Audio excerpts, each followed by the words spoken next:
Hi, I'm Grady Collane in the CapeCod.com News Center. I'm joined today by two special guests. So we're going to talk more about potential ways to solve the Cape's wastewater issues. Do you mind just introducing yourselves for our listeners? Hi, my name is Earle Barnhart. I live in Falmouth, and I'm involved with the urine diversion promotion and education in Falmouth. I'm Hilda Maingay, also live in Falmouth, and we both are part of the Green Center Board of Directors. And right now our focus is on wastewater issues and solving it in a different way than it traditionally has been. All right, awesome. Yeah, it's definitely so. There's been a lot of talk about the wastewater issue on Cape Cod and the water quality, the diminished water quality for the Cape and Islands region as of late. Title V septic regulations have been updated by the state to kind of enforce that towns can start working on sewer if they're not already, or for people living nearby sensitive watersheds, just individual residents might have to upgrade their septic systems if their town's not applying for a watershed permit, proving that they're working on sewer or some other community-based solution. That is a potential cost of about $30,000 or more to upgrade those septic systems. But you guys are trying to basically find another solution of another potential tool in the toolbox. Do you mind talking a little bit more about what, for people who aren't familiar, what urine diversion is?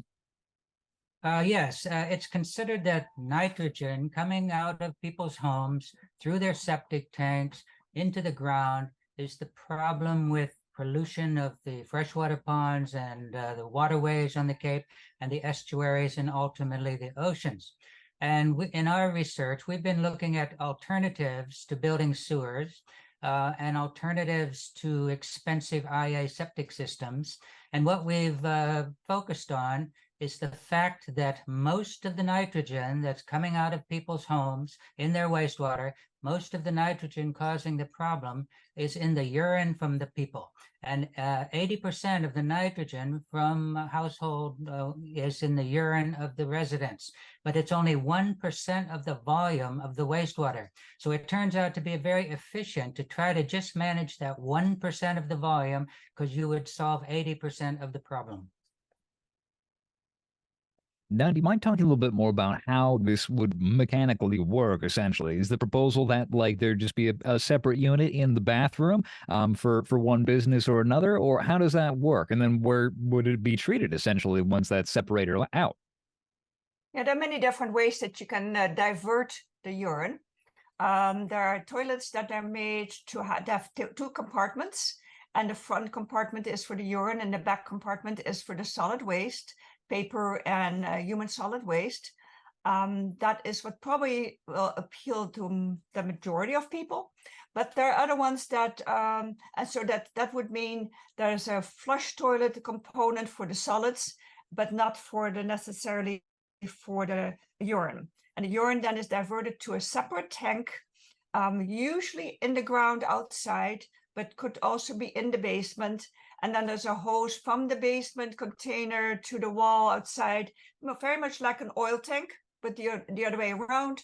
And somebody will come on a yearly basis to pump it out and bring it to a place which they call urine depot, where it gets pasteurized. And from there, it's ready to go to be used as fertilizer.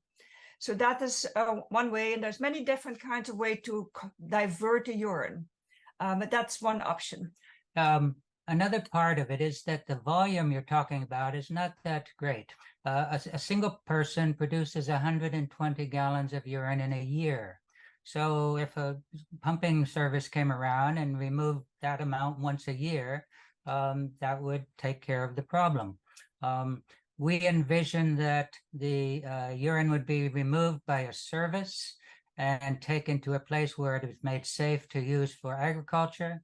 And then it would be used in agriculture, maybe off the Cape, in hay fields and hay farms and pastures and cornfields by farmers. This is done in Vermont now. And it's done in Europe quite extensively. It's getting more and more attention there because we are not the only ones running into this wastewater problem. Water pollution is now global. Most of it caused by human waste. And there are places actually in the States, but also in Europe and elsewhere where they can no longer build anymore because there's no place to put the waste. So even in Holland, where it is 98% is on sewers, they had a moratorium of about 700,000 homes because there was no place to put the waste. And people think that sewer plants clean our wastewater, but it doesn't clean the wastewater. It only removes part of the nitrogen, and everything else goes somewhere. And most of that goes in effluent back into the groundwater or into a river. Many places it's a river and then eventually to the ocean. And then the rest goes into sludge to an incinerator in our case, or it could go to agricultural land if it's approved. But that's getting harder too because of PFAS. So that's more and more becomes incinerated, which means it becomes toxic waste, and then it gets dumped on a toxic waste dump. So our sewer plants do not clean. They remove nitrogen only, and only part of it. Mm-hmm. Now, so you guys are, I believe, the petitioners of an article for, I believe it was Falmouth, to actually try and do a demo of this technology in the town. I believe $80,000 were approved by town voters at town meeting last year. Do you mind talking a little bit more about that test? Is it a test or more of a demonstration? Is it meant to develop kind of some of these units that we've already discussed? Can you elaborate more on that for our listeners? Yes, we would like the town of Falmouth to do a pilot project and test urine diversion as a method of managing the nitrogen, and try out different fixtures that are urine diverting fixtures in people's homes to see which ones people would be willing to use, which ones would be most efficient, how much it would cost to install these things in a house, measure all of the nitrogen removed, measure the costs, measure the water savings, which there would be some, and then provide that information to the Massachusetts DEP and request that towns be able to do urine diversion as part of their watershed management plans. Currently, the only thing the town is allowed to use by Mass DEP are sewers and IA septic systems. Sewers cost $100,000 per property to hook up or to make. IA septic systems cost $30,000 to $80,000 to install. Urine diversion technology infrastructure seems to cost about 1/10 as much as a sewer or the IAs. So the cost would be much reduced, and the town could save a lot of money if this worked well and if the DEP allowed towns to use it. It will also then help with the fertilizer problem, because right now the Cape and of course everywhere else, we import a lot of synthetic fertilizers, and they're made with natural gas. So that's a big carbon footprint. And then we make food from that in the agriculture systems. We eat the food and then we excrete all but 2% of it in our waste. And all those nutrients can then have to be processed somewhere because they become, quote, waste because they're in the wrong place. But they should all go back to agriculture. So if we can capture these, all these nutrients, nitrogen, phosphorus, potassium, calcium, iron, all those nutrients, if we can collect them again, then we don't have to make them with natural gas, which is nitrogen, or mine them, because all the other minerals are mined and they're non-renewable resources. And right now, they're expensive to mine, high carbon footprint, but then it's even more expensive to waste them and pollute other water with it. So there are many, many reasons that beyond just water pollution directly, why this is critical for our future reliability of a food system. If a person wanted to do urine diversion in their home, there are about a dozen kinds of urine diverting fixtures that might be used. The very simplest ones are portable unisex urinals that can be in a house and moved around and used to collect the urine. There are flush toilets that are made that are ceramic, white, looks exactly like your normal toilet, but it's urine diverting, and people could use those instead of the toilet they now use. There are composting toilets that are urine diverting. There are incinerating toilets. The goal here is to keep the nitrogen out of the ground, not necessarily to collect the urine. So there are incinerating toilets which incinerate all the human waste, burn it up. The nitrogen goes off into the air, but none of it goes into the ground. And that would be also an option for urine diversion in a home. But then when it burns the human waste, all the minerals stay. That becomes ashes. The only mineral that gets gassed off, basically burnt up, is nitrogen. So we lose the nitrogen for agricultural purposes, but we at least keep it out of the ground. And what they have done for incinerating toilets, they have another toilet that's only urine, a urine toilet. And that way we could collect the urine for agricultural purposes and keep the nitrogen, where right now we think nitrogen is bad, but actually nitrogen is what we need. So that way the burning of the cost of the burning is mostly the cost of burning the liquid in urine. So if you can divert the urine by another toilet or another means, then the incinerating toilet would be used only 1/6 of the time per day, would be much less expensive to burn it, and you keep all the urine for fertilizer later. Mm-hmm. So we would like Falmouth and other places to test these things out and measure them and see how much they cost and see how it goes. We have done a small project. We had 42 households collect urine for 2 months in one of these little portable unisex urinals. They're called Cubies, and they cost $80. So everybody bought an $80 Cubie. They bought a 55-gallon drum for $25 to store their urine and collected as much as they were willing to. In 2 months. And we didn't tell them how to do it or when to do it, if they were on vacation or if they had to work. That's how normal life is. And so we are now at the end of getting all the data from that. MassTech, the Massachusetts Alternative Technology Septic System Center, is doing all the testing. And we have found out the interim report was quite amazing. People were able to report about 80% of their urine was diverted. And the amount of nitrogen and phosphorus that we collected was humongous, actually. Mm-hmm. And if we extrapolate that over a year, it sounds weird, but this $80 little Cubie could solve all our problems.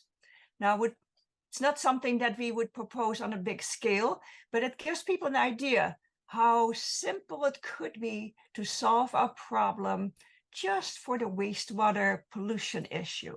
The other promising fixture that we're looking at is a urinal for men that is recessed into the wall of the bathroom, and men would use it, and 50% of the urine from the population would be diverted.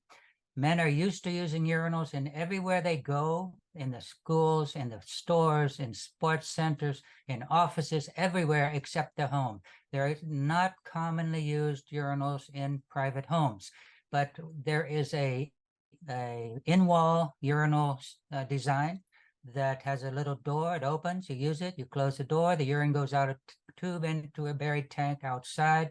The user does nothing. Someone pumps it up and takes it away every year. It'd be extremely easy to retrofit into homes. We would like a town or the Cape to use these extensively as the absolute fastest, cheapest way to divert 50% of all the nitrogen that's going into the ground now. Yeah, and the nice thing about it that it can be done really quickly, where wastewater treatment plants and all the other ones are much slower. They have to be engineered and all that. And what never gets discussed is the longer we wait by reducing the amount of nitrogen and phosphorus going into our water, the worse our ecosystem gets.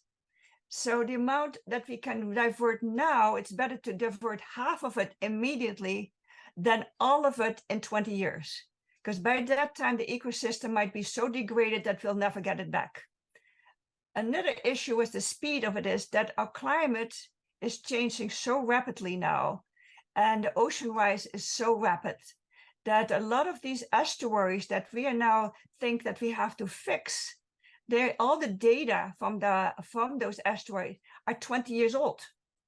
Well, by the time they get around to it, these data have no value anymore because we get floods.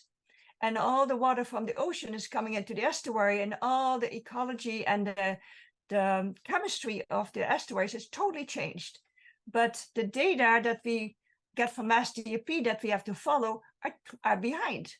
So the sooner we can do something to get it out and fix it with the least amount of cost, the better we off went with all this climate change. If we start doing $1 billion of sewers and then we find out that they don't do any good because the estuaries will be flooded and the whole geography is changed, then it's a lot of money wasted.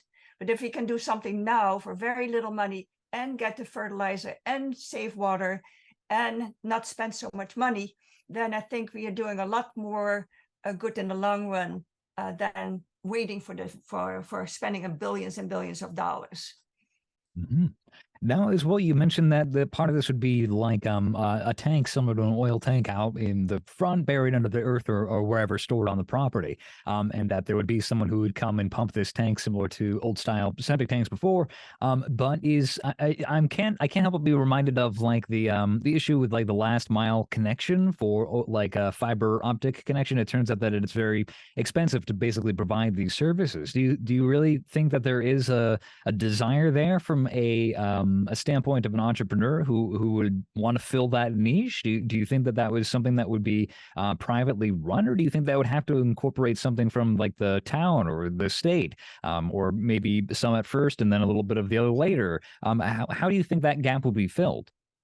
There are people in Falmouth who are contractors who build homes who would like to start a business of installing the urine diverting fixtures in the house, connecting them to the tanks in the ground outside, install the tanks, and make that a service.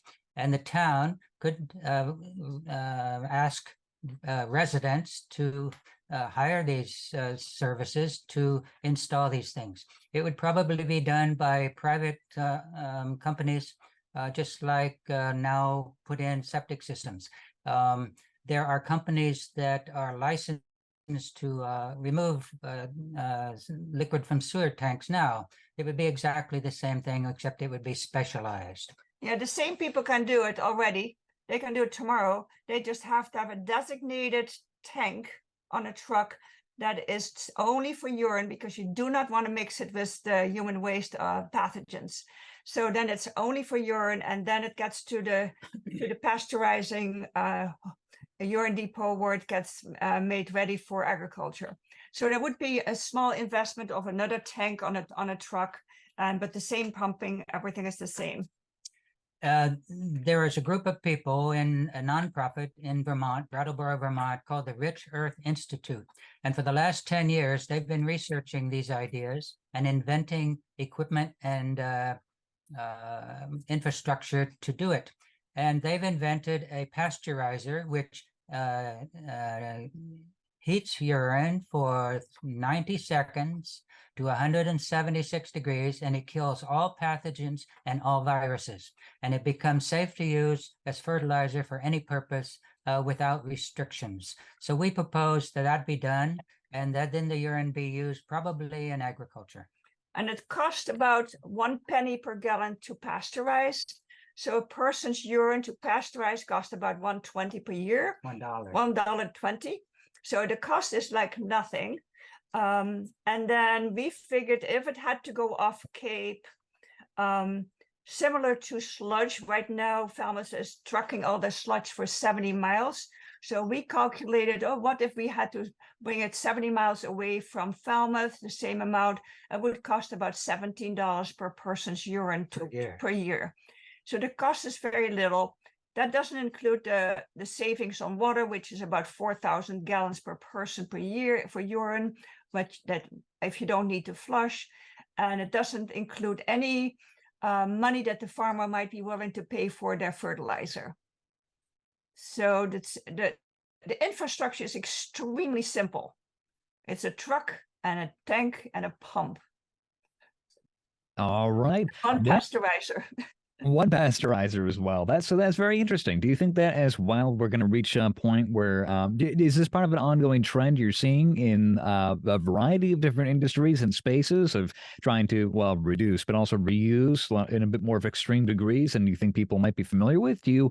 Well, I hate to say it, but it is certainly an interesting topic. For some, it can be a little bit squicky, a little gross to think about, but it is a task of reusing bodily fluids like that. Have you kind of had to overcome some emotional responses like that by people who are just thinking like, oh, that sounds gross at first? Do you think that it's been an okay time trying to convince people of the merits? Well, in our experience, as soon as we introduced people to the idea of these personal cubies on a home scale, people who saw them understood it quickly and bought them. And once they start using them, they really like it, and they keep using them. So it's a voluntary decision to whether you would want to do this or not. Many people immediately see the value and have no problem at all. Some people have no interest at all. It's unclear in the long run what fraction of the population would do this voluntarily. But in other countries, it's being picked up very rapidly. Europe is 20 years ahead of America in doing this. The country most advanced is France. France now has companies that collect urine on a huge scale commercially. They make it safe to use for fertilizer, and they sell it to agriculture in France. The city of Paris has committed an entire city block to urine diverting toilets in apartment buildings. And they're going to collect the urine, make it safe to use, and use it on all of the public land in the city of Paris. They also have tried to figure out how to not pollute the rivers in France. So they are now subsidizing new developments of homes and houses and apartments, 80% of the cost if they would be urine diverting. And they are absorbing and accepting these things and including them into the national strategies of water, wastewater management right now. That's what we hope, that our towns should do the same thing, because it's so infinitely cheaper and environmentally so much better. And also the greenhouse gases from sewer plants are so humongous that we avoid all those, that we think that the towns should just pay for it like they do with taxes they pay for sewers. And then the homeowner might have to pay a portion, but right now that portion is quite large. It's going to be much larger for them to hook up to a sewer and the sewer fees than it will ever be for any urine diversion. So yeah, I think it would benefit the towns to actually invest in it if they were allowed to. And so we have to prove to Mass DEP that this is a strategy that is worth giving credit to, and to what degree that is to be determined by this project. Would it be 80%? Would it be 50%? What kind of credit would they give us, so that they can figure out how many houses would have to do this to avoid X number of sewers or IAs?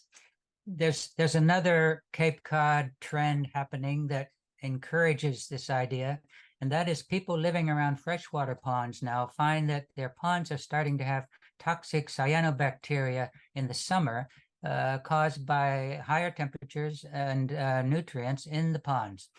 And this is a serious problem for them. Their property values are going down because it's unpleasant and to live next to a toxic pond.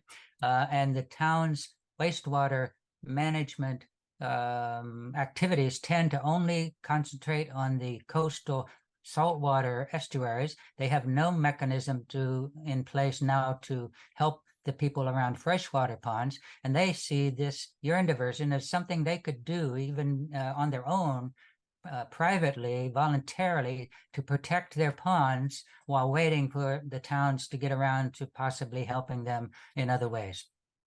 Yeah, and the interesting part is that if the town would invest, or people, in all the upper parts of an estuary, like all the freshwater ponds. If they would clean all the freshwater ponds, they eventually end up all in the estuaries. So then they don't have to sewer the estuaries as much, because all the human waste flows downwards to the coast.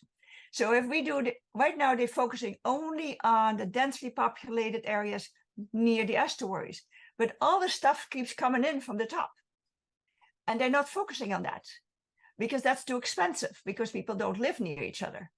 So, but if people actually did that, then the estuaries become cleaner and they didn't have to sewer as much. So even if they spent half the money that they now put on sewers onto all these people on the around ponds, they would clean and the estuaries and all the freshwater ponds for the same amount of money, and save water and make fertilizer and not have the greenhouse gases.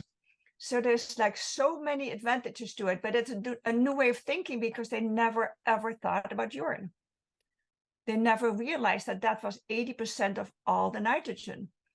And so that is now more and more towns starting to realize it, as they have basically no options to clean all these waterways. Yeah, it's definitely going to be an ongoing struggle, essentially, for the Cape and Islands region in the coming years. A lot of these plans are 30-year plans, with a lot of the water permits going to take even longer to go through. I think they'll have to renew a couple of times as well for some, since they're only for technically 20-year spans. But as well, I'm afraid we're about coming up on time for this conversation. But is there anything else you wanted to highlight more about how people can learn more about this topic, or some other issues or challenges that you guys have come up against that you wanted to respond to now while I still have you? Yes, in the town of Falmouth, we're now collecting names of people who are interested in learning more about this, whether or not they might want to do it, learn what it would involve, what they would have to do, and they would eventually have a series of public meetings and explain it all to people. And now we have other towns first, their neighbor towns, Mashpee, Bourne, and Sandwich. There were activist citizens that are part of our program that started to be so interested in it after they did it for 2 months, said, we want to do this in our town as well. And then as of the last couple of weeks, we got Eastham, people in Eastham and Wellfleet and Harwich and Orleans, all getting interested in this particular way of solving their wastewater problems. So I think if the whole Cape could get together, there's more likelihood that we get the data quicker and that we get funding, better funding for a big project like this. It is very interesting. Do you see various organizations or businesses that might want to be involved in this process? Have you had partners kind of reach out and want to say, we want to set one up in our retail space or something like that, or any other organizations you've reached out to or would be interested in working with? Well, the Falmouth pilot project, we hope there would be some public businesses involved, as well as residences, because there are many on the Cape that are part of the wastewater problem. So on a commercial scale, we think businesses might get involved that way. I think there might be funding for setting up new businesses on the Cape, because the Cape is a region where they're trying to incentivize new businesses, small businesses, and this would fit perfect because you don't need a big engineering degree. It's very easy to set it up. So I think when we brought it up, we already have 2 people within a short time said, I want to do this, and it hasn't even been put out in the public domain because it hasn't started yet. But I think it would be a really good small business venture for many people. All right, awesome. Thank you both for joining me for this conversation. I really appreciate it. It's been great to learn more about this initiative. Thank you very much. Thank you very much. I'm Grady Collane, and this has been Sunday Journal with CapeCod.com News Center.